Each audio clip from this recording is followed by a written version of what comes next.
गडचिरोली जिल्ह्यातील चामोर्शी तालुक्यातील अनखोडा येथील दिवंगत संगणक परिचालक गौतम निमसरकार आणि त्यांच्या पत्नीच्या निधनानंतर त्यांच्या मुलीच्या भविष्यासाठी संगणक परिचालक संघटनेने 2 लाख रुपयांची मदत केली आहे। स्वर्गीय गौतम भाऊ निमसरकार आणि स्वर्गीय वैशालीताई यांच्या अपघाती निधनानंतर त्यांची मुलगी कुमारी सिया हिच्या मदतीसाठी महाराष्ट्र राज्य संगणक परिचालक संघटनेकडून राज्य आणि जिल्हा स्तरावरून सानुग्रह मदत निधी संकलित करण्यात आला होता।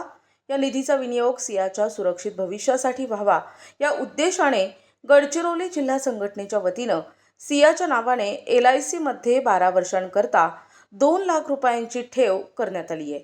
या मदतीचा अधिकृत LIC बॉन्ड आज सियाच्या अनखोंडा येथील निवासस्थानी जाऊन तिच्याकडे सुपूर्द करण्यात आला। यावेळी राज्य उपाध्यक्ष मुकेश नामेवार, जिल्हाध्यक्ष संदीप बुरमवार, जिल्हा सचिव आशिष कंठीवार आणि चामोर्शी तालुक्यातील सर्व संगणक परिचालक तसेच तिचे कुटुंबीय उपस्थित होते। महाराष्ट्र राज्य संगणक परिचालक संघटनेने दाखवलेल्या या सामाजिक बांधिलकीचे सध्या सर्वत्र कौतुक होत आहे। प्रतिनिधी शंकर मुत्तेलवार, NTV न्यूज मराठी, गडचिरोली।